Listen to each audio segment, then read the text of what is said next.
Like I mentioned in the last video, over the past few weeks, your boy has been on a heavy Royal Rumble binge, and over the past few weeks, I've been having a blast watching classic Rumble pay-per-views. And when you think of classic Rumble events, it's pretty unanimous what shows come to mind. You know, you think of 92, you think of 2001, 07, 08, and now even recently the 2020 show has rightfully reached classic status. I agree with all of those, but I also think there should be another one thrown in there.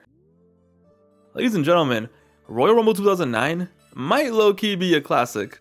This is a show that barely gets talked about. If there's ever been a Rumble show that's been kind of lost to time, it's definitely this one. And it's a damn shame because Royal Rumble 2009 is one of the most fascinating and fun Rumble pay-per-views I've ever watched, and I consider it a classic, and we gotta talk about it. Rumble 09 is special because this show centers around one man, and I don't know if you guys ever heard this, but apparently Randy Orton was a menace in 2009, and boys, this is the Randy Orton show. Randy, after weeks of getting crazier and crazier, had just snapped and he had just killed Vince McMahon on Monday Night Raw. He slapped the man in the face, kicked him in the head, and left him leaving the arena on a stretcher. Now, this was something we had seen before. You know, Vince get his ass kicked. Austin did it back in the day, but Austin would just kind of torture him, give him a stunner. Randy was out here trying to catch a body. And going into the show, there was just so much hype around it. It was announced online that Randy was 100% going to face consequences for his actions. Even on SmackDown, they took time out to mention it. He might get fired, he might get arrested, but despite all of that, he was still scheduled to appear at the Royal Rumble, and it was like, wait, what if this crazy mother wins the Rumble? Yo, they made it seem like basically if Randy won the Rumble, it was gonna be a national security threat or something. It was like as if a serial killer was on the loose. And let's be real, 90% of the people watching going into the show knew that this schizo who had just beat the hell out of Vince, who had just thrown Stephanie McMahon, was winning the Rumble. This was one of the most predictable Rumbles ever. I knew Randy was winning, my mom knew, Herbert from Family Guy knew, everyone knew. But we still needed to see it. Rumbles have never needed a storyline to make the match hot, but when you get something like this every now and then, it adds so much, and it was Randy Orton versus the world. And luckily for us, this wasn't the only big match on the show, because what else makes the show fascinating is this was Jeff Hardy's one and only pay-per-view WWE title defense after Armageddon 2008, and of course, it was against that slimy, disgusting piece of shit Edge. What a time. Going to the Rumble, you had Randy in his prime, you had Jeff in his prime, the Rumble match, a stacked roster, a theme song for the event that is a banger to this day that you already knew your boy had downloaded on his PSP and would listen to all day, every day. To say I was tuned in would be an understatement. Let's get into it.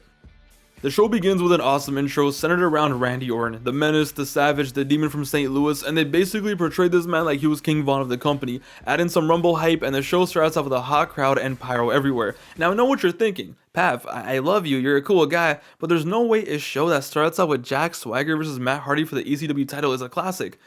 Okay, that's valid, but let me cook. Yeah, sadly, this show does start off with this barn burner. Who the hell was watching ECW in 2009? But despite that, this was a solid little match. You had Matt Hardy doing his best, whatever that means in 2009, looking as clumsy as ever. Jack Swagger had negative aura, but we all know that. Matt Hardy almost broke his neck doing a moonsault in this match. Listen, Matt, I get you Miss Lita, but you're not gonna get her back by just copying your entire flow and breaking your neck. Listen, it was fine. It was Matt Hardy versus Jack Swagger, and the match was here for a reason. It was a solid 10-minute match, and at the end, after Matt Hardy got clapped, we had to watch Matt be all depressed because he lost his ECW title and realistically wasn't going to get any chance for it again anytime soon. Poor guy was going through it. But the night continues and we get to what actually matters, and that's the Randy Orton saga, and they have the commentary team cutting like this promo. It's so somber, and I swear they're using the same tone they use when someone actually dies in the company when providing updates on Vince. But I love when they show Randy Orton arriving to the arena and everyone's just avoiding him, staring at him like, oh my god, who's this? They're literally treating him like he's Jeffrey Dahmer or something. Randy Orton was in the cut, and it was definitely a scary sight. And we get some more matches. Melina versus Beth Phoenix was alright, and Melina won the title. I give it 3 stars for Melina's entrance. And the first title match of the night was JBL versus John Cena in 2009. Yeah, maybe classic wasn't the word for this video. Okay, now I agree. Cena versus JBL in 09 was not moving anyone, especially when these idiots just had a feud in 2008 that was already overkill. But this match actually had some drama because this took place during the time where Shawn Michaels was destitute. Yo, shout out to wrestling for teaching me these words because there is no way I would have ever known what the hell destitute ever meant, not now, let alone in 2008. Wrestling, what a great teaching tool. Yes, this was when HBK was a broke boy, and by definition, without the basic necessities of life. Wait, bro don't got water? The 2008 recession hit the world hard, but apparently one wrestler got clapped way harder than everyone else did, and it was the Heartbreak Kid Shawn Michaels. Shawn Michaels was broke. Just a year after main eventing WrestleMania, he was broke, and as a result, he had to become JBL's slave. He would lose to him, he would help him win, just so JBL could pay him some money. Because apparently his wrestling contract wasn't enough. Every week Shawn Michaels would just be so depressed, following around JBL, he was basically Squidward in that one episode. Spare change. Shawn Michaels was broke and he had to be JBL's little servant just to feed himself and his family. What the f were they thinking? So that's why we got JBL versus Cena at the Rumble for the world title. Was Shawn Michaels gonna help JBL become world heavyweight champion or not? So that was a little drama going in, but something very important happened right before this match started, by the way, that many people don't remember. Right before this match, for the first time, it was officially teased that HBK vs Undertaker might possibly happen at WrestleMania.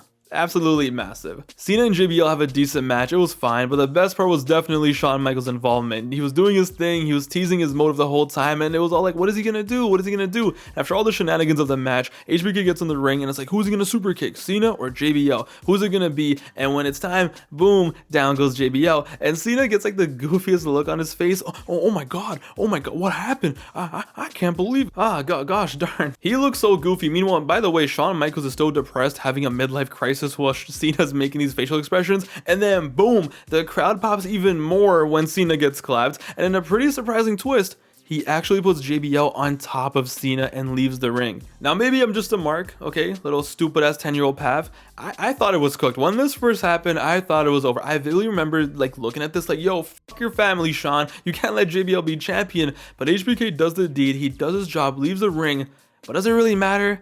It's Super Cena, it's 2009, he kicks out, he holds the wrist like it's Okada versus Kenny Omega in the Tokyo Dome. I can't believe I just made a Kenny versus Okada reference in JBL versus Cena. And boom, 1, 2, 3, Cena wins. Listen, it was whatever, right? It was average, it wasn't anything special, 6 out of 10 match. It was Cena versus JBL in 2009. But for a few seconds, for a few minutes when HBK was doing his thing, it was pretty awesome. Still an awesome moment and pop. You know, it's a great average little match. The crowd got really into it, and HBK once again stole the show. And hey, we did get bamboozled and had a pretty close little false finish. I say it was a solid match. And just like that, there were only 2 matches left on the card. And this is where one person could easily say, well, Pav, how can this be a classic pay-per-view if 3 of the 5 matches were what they were? And normally I would agree, but hey, 2 matches on a card is also all you need for a classic in my opinion, especially when one of them is over an hour long. Jeff Hardy in a way, as we know, as we've heard a million times, was bigger than Obama in 2008. He was bigger than Prime Viscera, okay? He was that guy. And what made his run to the top so special was, of course, the years of real issues that we had seen and heard about, right? Him leaving the company, the drug issues, all of that. And what made it even more special was in 2008, things were still happening in his personal life. His house burned down. He was actually suspended in 2008 for his drug issues. Yet by the end of the year, he was hotter than ever, more popular than ever, and better than ever. And when you combine it with the challenges he had in storylines, the people were begging him to win the championship, and it's why when he did win, it was so special. Nobody ever thought it was possible, nobody thought he would ever actually win, but it happened, and after everything that happened to him in real life, and I guess fake life, he did it. It's why that moment is so iconic for people from my generation. It's up there with any wrestling moment for us, and it's why everyone rightfully so always talks about it. But what's usually not mentioned is the aftermath. When I found out that Jeff vs Edge was at the Rumble for the title, there was no doubt in my mind that Jeff was winning. There was no way, I don't care how slimy, how nasty, how evil Edge was, there was no way Edge was gonna win. Going to this show, I thought Jeff Hardy died. When he got attacked by the pyro a few weeks before this show, I thought it was a wrap. I thought it was a real malfunction, and I knew Edge was behind it. Of course he was. He's the only one who could ever do something like that. When Jeff Hardy got into a car accident on SmackDown, Edge had to be behind it. And in 2008, when Jeff Hardy went missing before Survivor Series, it had to be Edge. It was always Edge. Edge was always in the right place, right time. It was Edge, Edge, Edge. And this was the night where Jeff was finally going to get his revenge and move on and live happily ever after. I thought Jeff was winning. I thought it was no doubt. I thought it was easy. And even if you go online and look at predictions from older fans from 2009, Everyone thought Jeff was winning. It's all I wanted. It's what was gonna happen. Everything was supposed to be perfect. Jeff Hardy versus Edge for the WWE title, and just to make things even better, it was no disqualification, and these two went off. These two went crazy. This was one of my favorite matches to watch as a kid. As someone who was lucky enough to order this show on pay-per-view and also bought the DVD after, I would watch this over and over and over. Jeff Hardy, a month after winning the title, defending it, going all out with Edge. It was beautiful, and best of all, it was no disqualification. Jeff Hardy in matches that didn't have any rules was something I used to pray for. I'm not joking. I'm pretty sure I prayed for times like this back in 2008. Chair shots like 2 minutes into the match, springboards, high flying moves straight away. Before you knew it, Edge was getting hit with a twist of fate on that apron. That wasn't common back then. It was amazing, it was intense, it was physical, it was everything you ever wanted from these two. And watching this back all these years later was so fun because first of all, the arena reminds me of SVR 2010. Jeff Hardy's face paint reminds me of SVR 2010. What a fun time this was. Jeff Hardy had so much aura. Chavo was out here being a little rat trying to help Edge win, and it didn't matter because I love the spot where Jeff just says YOLO and decides to wild out on Chavo and casually jump off a ladder through a table, not to Edge, no, to Chavo. And I always loved the spot because of how scary it looked. Jeff Hardy literally slipped off the ladder but still managed to recover and hit the move, and it's like, of course he did. It's Jeff Hardy. It's Jeff Hardy, bro. When Little Pav saw that, trust me, my shirt was off. I was jumping around up and down my living room. Jeffrey was not losing on this night, and these two put on such a good match. The crowd loved it. It was so back and forth, and what I loved was there was no finisher spam. This wasn't one of those matches like finisher, finisher, finisher. Edge didn't hit a single spear. Hardy only hit one single swanton, yet at least 3 times, at least at the very minimum, you thought the match was over. And by the way, spear into a twist of fate is a wild and underrated reversal. So the match was going, it was great, it was awesome, and it was time for Jeff Hardy to hit the swanton and probably get the 1-2-3. Of course, Vicky Guerrero came down to ruin it all, but I was like, it's fine, whatever. What is she gonna do, right? Realistically, what is she gonna do? Blow Jeff Hardy's eardrum? It's fine.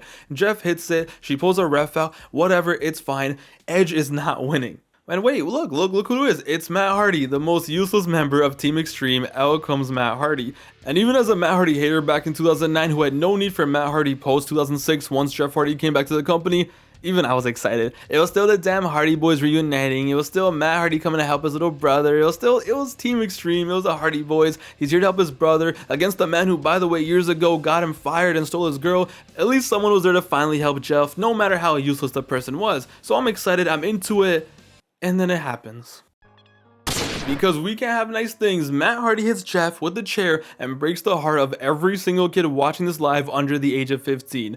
Matt Hardy, that useless, annoying, fat idiot, the one who couldn't even beat Jack Swagger earlier in the night, decides to turn on Jeff and help the man who stole his girl from him, who got him fired years ago, win the title. And just like that, the legendary, iconic, amazing Jeff Hardy win from a month ago ends in just over a month because of his useless, stupid brother. And of course, Edge ends up champion. But by this point, I knew wrestling was fake. I knew it was scripted, even then though I still thought Edge almost killed Jeff Hardy. It had been a few months since my awakening, but I didn't care. At this moment, it was still real to me, damn it. This was heartbreaking. This was truly heartbreaking because as a viewer, I was like, damn, it was so hard for Jeff to ever win the title. How is he ever gonna get it back? And it was also like, Matt Hardy, the most useless, annoying, disgusting brother ever. Of course he had to turn on Jeff. Just when Jeff finally wins the title, it's like, of course, here he comes. Time for Matt Hardy to ruin everything. I can't lie, I was genuinely heartbroken. This was one of the saddest things I had ever watched live on wrestling. This one really hurt because Jeff's win meant so much, and then seeing this happen, it didn't feel real. Top 10 saddest anime deaths or whatever you want to call it, but such a banger match all things considered. The Matt vs Jeff storyline was alright, you know, after this, but on this night, let's be real, this match was fire and that turn was shocking as hell. Listen, it was out of nowhere. Maybe if I read the dirt sheets at the time, I would have known or something, but I had no idea this was ever gonna happen. I never thought Matt would turn on Jeff, so when it happened, it truly broke my heart. When it clicks where it's like, wait, it wasn't Edge who tried killing Jeff, it wasn't Edge who hit him with this car or got the pyro shot up in his face, it was Matt. Regardless of what happened on this night, it was a hot match, hot angle, legendary chemistry between Jeff and Edge, and a really crazy turn. Oh, and one depressed little Pav. It's Matt Hardy forever, I'm sorry. I don't think I ever got over this. Even later in the year when Matt and Jeff teamed up again on SmackDown, I remember watching that and just being like, no, like, Jeff, what are you doing? Get away from that sick freak. So disgusting. Jokes aside though, that was a very special match and a very special turn.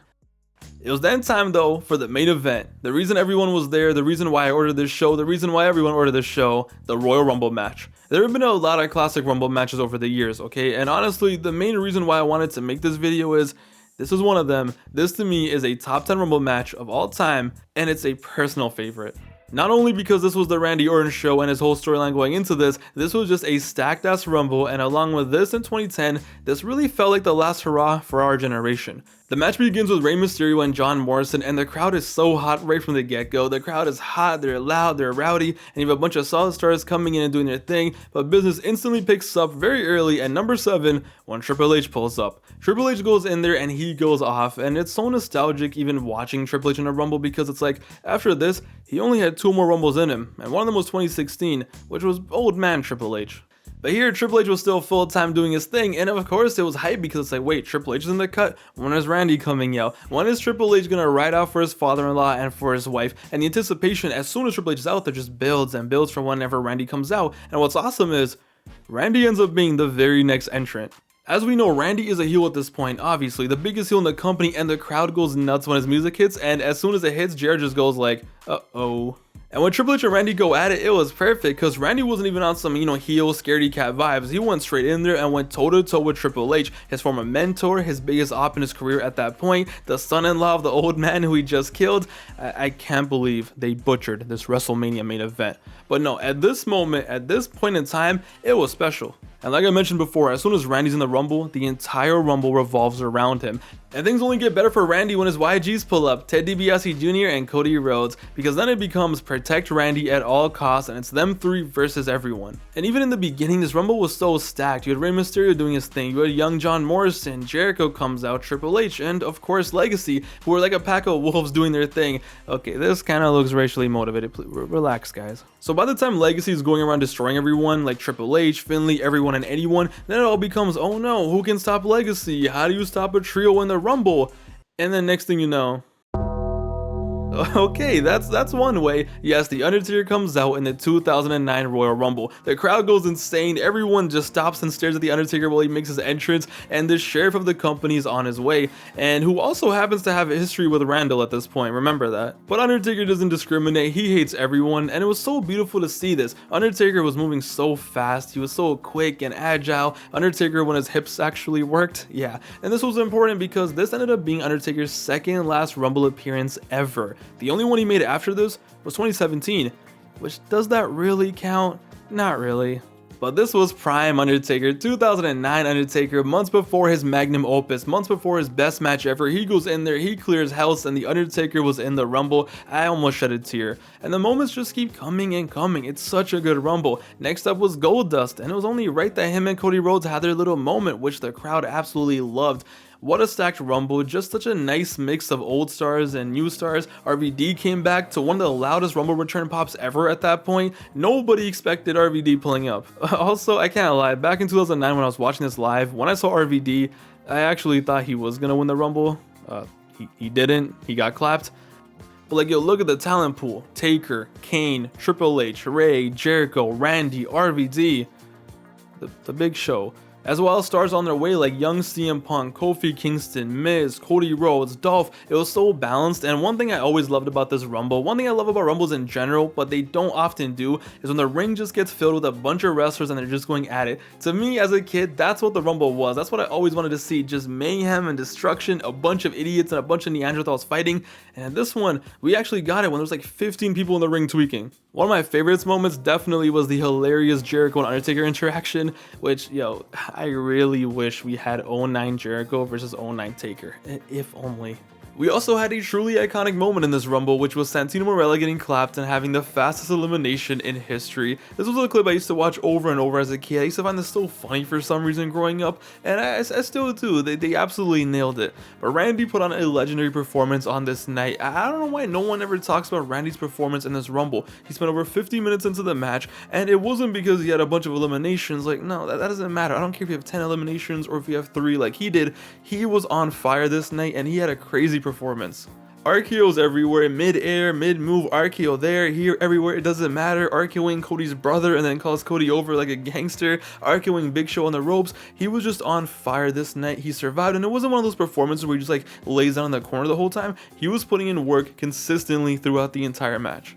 But as expected, as people came, they went. Legends returned, they got eliminated. New stars showed up, they got eliminated. Legacy always found a way to survive like a bunch of rats, but right along with them was Triple H. Randy was out here RKOing Big Show on the ropes, just slowly surviving, and it was only right that the final four ended up being Legacy versus Triple H. And I always wondered, if Legacy were the final three, would they become suicide bombers and do the ultimate sacrifice for Randy? Wait, what? After 56 minutes, it came down to this. 3v1, Randy Orton, who just beat up the boss of the company, who could possibly be fired, arrested, life on the line, who's been out here acting like a serial killer, was this close to winning the Rumble and ruining everything for the McMahon family. And the only person who could stop him was Vince's son-in-law. Everything built up to this. It was so predictable, but it was exactly what everyone wanted and exactly what everyone needed. Like a pack of hyenas, they attacked Triple H, and the best part was the crowd loved it. Triple H was getting clapped and they wanted Legacy to beat his ass. And at one point we got a crazy spot, a scary spot. Triple H almost sends Randy over the top rope, and for a split second, I swear,